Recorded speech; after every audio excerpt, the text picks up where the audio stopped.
You want to support Roland Martin Unfiltered? Be sure to join our Bring the Funk fan club. Every dollar that you give to us supports our daily digital show. There's only one daily digital show out here that keeps it black and keep it real as Roland Martin Unfiltered. Support the Roland Martin Unfiltered daily digital show by going to RolandMartinUnfiltered.com. You can make this possible. And speaking of looking like white America, Megan Rapinoe, she was named the Sports Illustrated Sportsman of the Year, but she had no issue taking Sports Illustrated to task when it comes to what the room looked like. Go to my iPad. All right, let's see here. We're going to switch it up here. All right, let's see here. Hold on, I'm going to restart it. All right, you got it? All right, we're trying to get them. Do you see it? Let me know when you see it. All right, how's it now? Still don't see it? All right, here we go.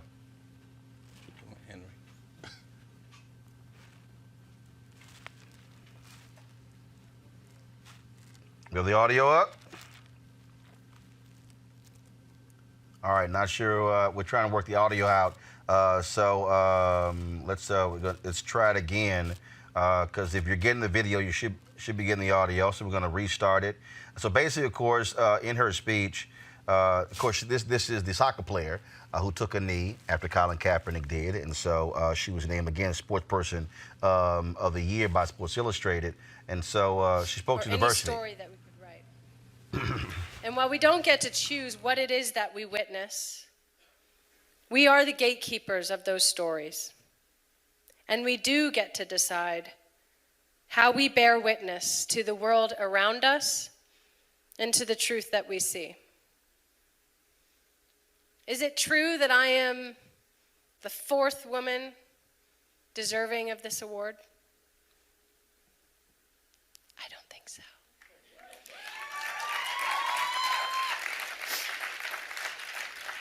Is it true that so few writers of color deserve to be featured in this publication? No. Is it true that so few women's voices deserve to be heard and deserve to be read in this publication? I don't think so. Or any story that we could write.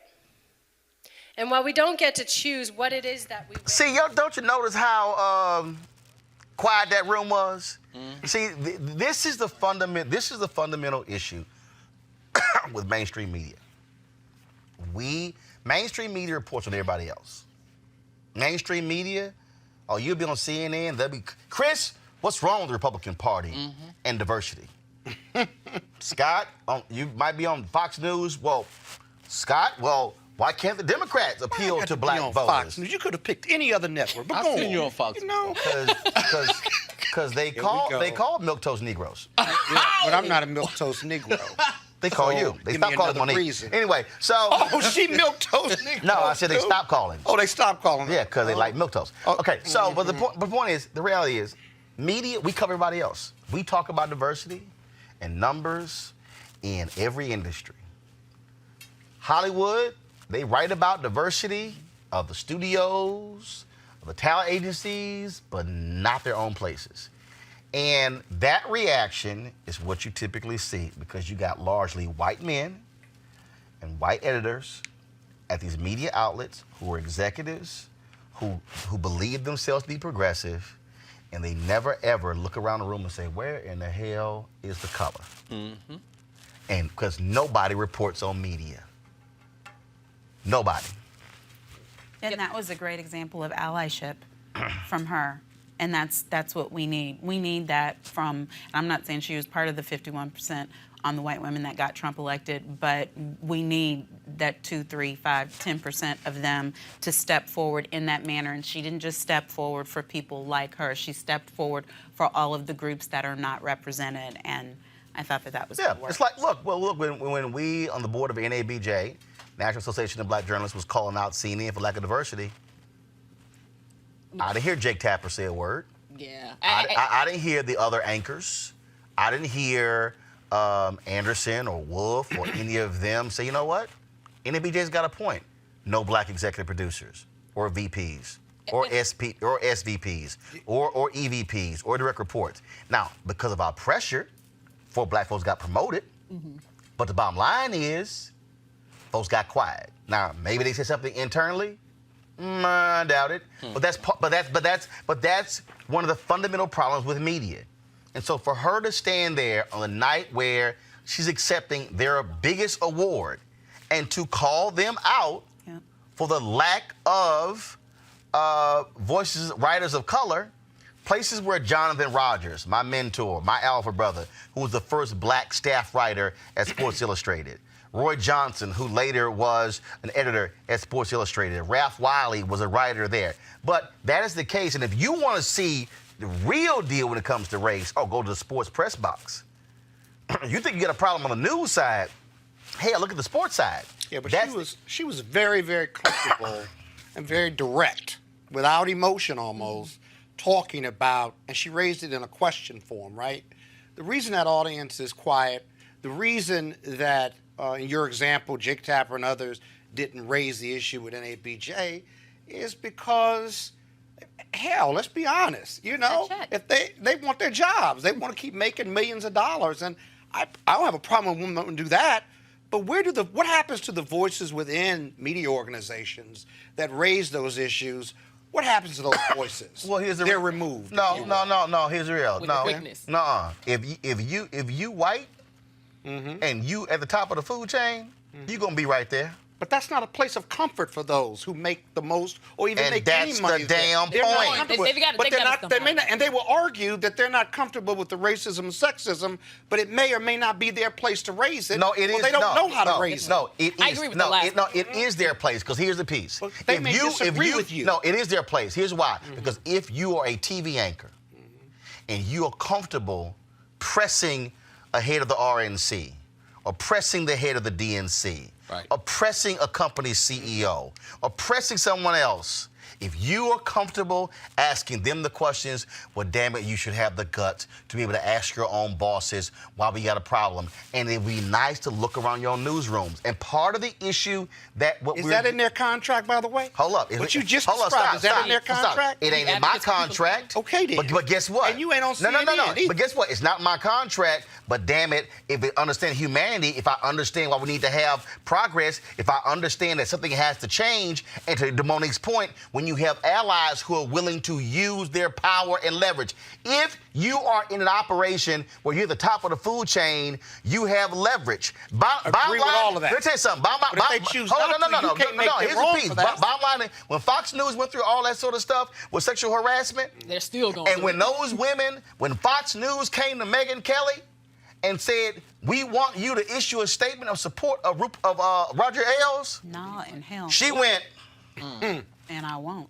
Who you talking to? Exactly. Her silence. What you talking about, Willis? Her silence spoke loudly, and then, and when he got fired, she still spoke up on the issue.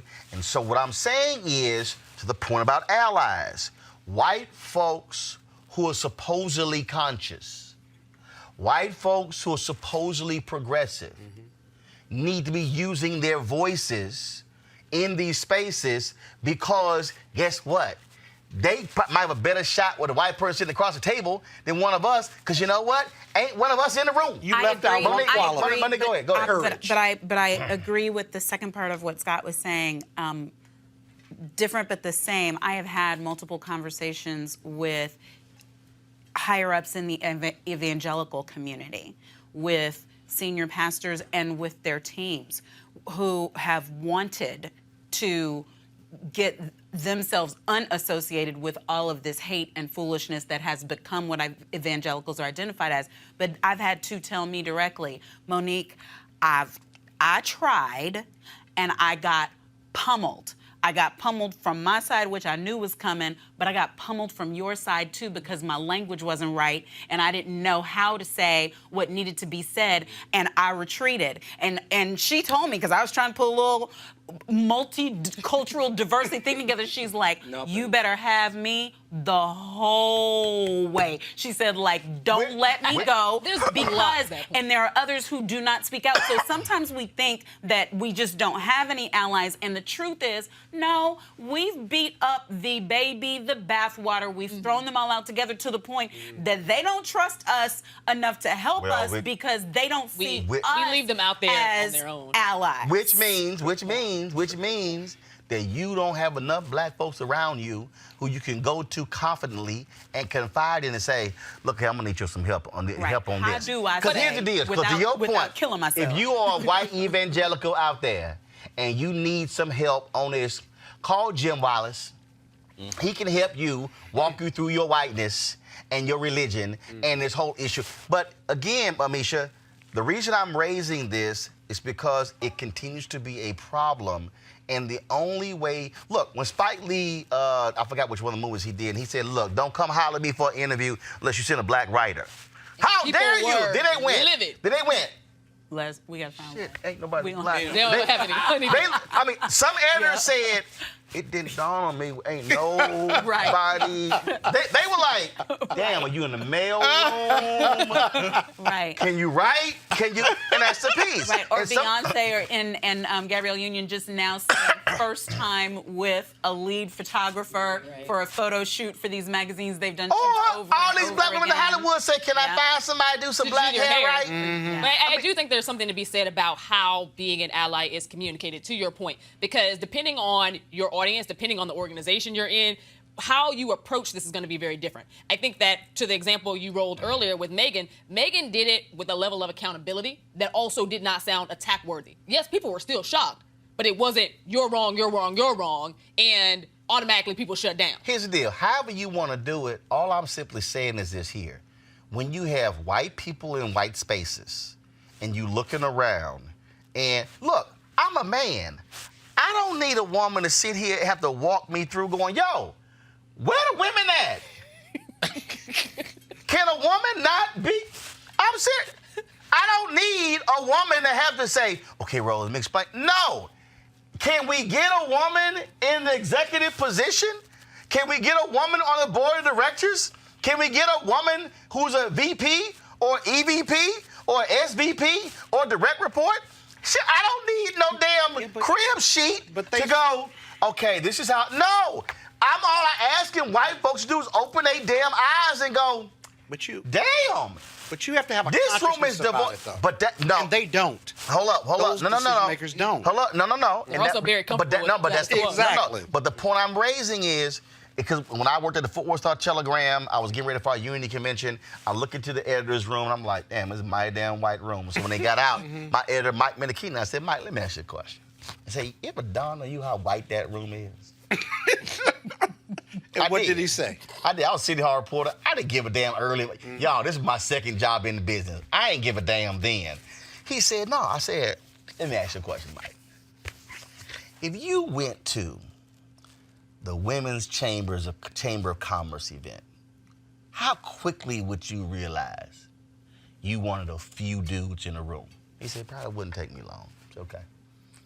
I said, if you went to the Black Chamber of Commerce event, how long would it take you to realize ain't that many white people here? Right. I said, you gonna feel that thing, huh? He said, yeah. I said, but if you went to just the regular Chamber of Commerce event, it probably wouldn't dawn on you that it's mostly white. He says, precisely. I said, see, Mike, the difference between me and you, I got to know the room. I walk into a room and go, damn, it's all women here.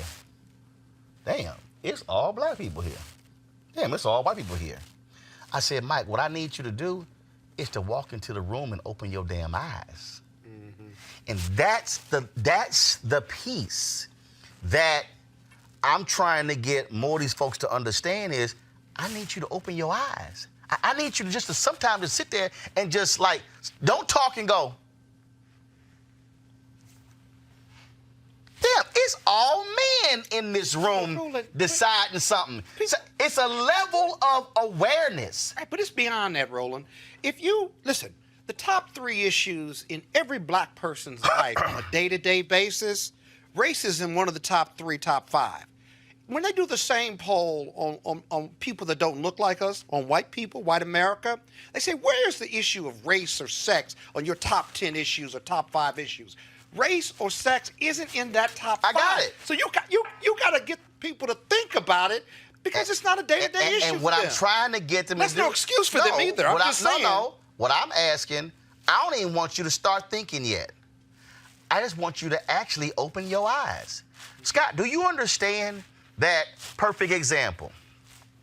The day Kamala Harris dropped out, we had a panel of 2 men and 1 woman. Monique canceled. I said, ain't no way in hell on the day Kamala Harris dropping out, we're going to have 3 dudes on the panel. And you bumped me and put 3 women on the panel after that. Precisely. I ain't like Set that. your ass on the sidelines. Well, I wasn't on the sideline. No, you were on the damn side. You were standing over there in that corner about 45 minutes. I love And so, Leave me at I canceled. no, you canceled. But but I then, did. hold up, y'all. Monique canceled. I called. How your punk ass gonna cancel? But I'm trying to sit here, and so then I flipped it. Because then all of a sudden, when you turn the TV on, we had an all-female panel.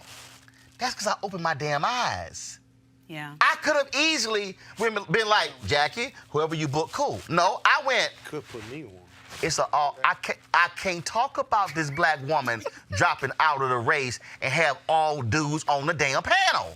Just like when I was at CNN filling in for Campbell Brown, all this stuff, Oprah and everybody talk when Chris Brown beat up Rihanna. Mm-hmm. Every discussion, it was women.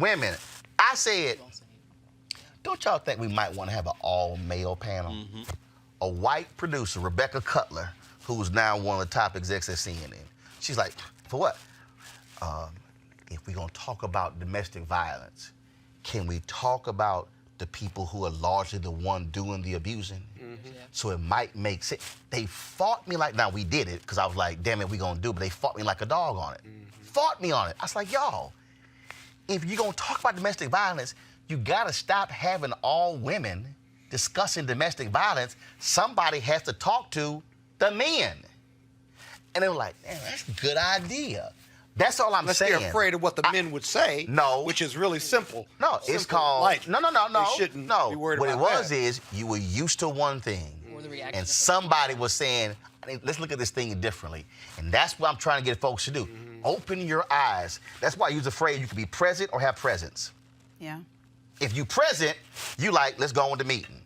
Presence means, hold up, can we get a woman in here? Matter of fact, hell, can we get 2? Can we get somebody black in here? We were on a conference call at CNN, this whole debate over white Hispanics. And somebody on the call, this was one of those calls, we had like about 1,000 people who were on the call all across the world. And somebody was like, there are no white Hispanics. Somebody went, excuse me, I'm one. I said, see, I told y'all. Because I was trying to explain to them they're white Hispanics. Right. And in this whole debate, and the white folks were saying, ain't no such thing as white Hispanic. And a white Hispanic went, Hello. I'm one. Boom. Then somebody went, me too. Boom. Me too. And I'm like, see, if y'all learn to ask the damn question and talk to people. That's all I'm saying. So Megan opened her damn eyes and said, here's what we see. This is also how things get changed. When white people open their eyes and say, we might want to get a few more folks in the room. That's all I'm saying. And when you have that level of power in a media company, yeah, you can do it. It's no different than when you black and you got juice. When you want, Brian Gumble had juice at Today's Show. Gil King got juice at CBS. Stephen A. Smith got juice at ESPN. So the same thing, if you black and you got juice, use it. But if you white, damn it, use it as well. Don't sit there silent and say, oh, wait a minute, y'all keep fighting that thing. No, get your ass in the game. Right. Get your ass in the game and say something. Rooting for you, rooting for you. Right. Oh, that makes me sick. That's why I call them damn parking lot militants. Talk all that shit in the parking lot. Then when you go inside like you talking all that shit outside last night, you gonna back me up in here? Hell no. All right, folks, back to our Roland Unfiltered video in just one moment. All right, folks, as the marijuana momentum continues, our folks at marijuanastock.org have already reached more than half of their funding funding goal for the hemp CBD investment. So if you want to take advantage, you better get in now. Of course, hemp is a cousin to marijuana with a much higher concentration of CBD, which means hemp gives you all the medical benefits of marijuana, but it won't get you high. Scott is sad. Now, folks, if you don't know, hemp farming is now legal in the U.S., creating one of the largest commodities worldwide. It's an investment opportunity for you and the full folks at 420 Real Estate have a simple business model. They buy land that supports hemp CBD grow operations and lease it to licensed high-paying tenants, people like Chris. They are hemp CBD landlords, and you can get in on the action. Now, all you got to do is invest as little as $200. Monique, you got that. In the crowdfunding campaign, up to $10,000. Amisha, some of that Sinclair money. To invest, go to marijuanastock.org. That's marijuanastock.org. Get in the game and get in the game now. Now back to your Roland Martin Unfiltered video.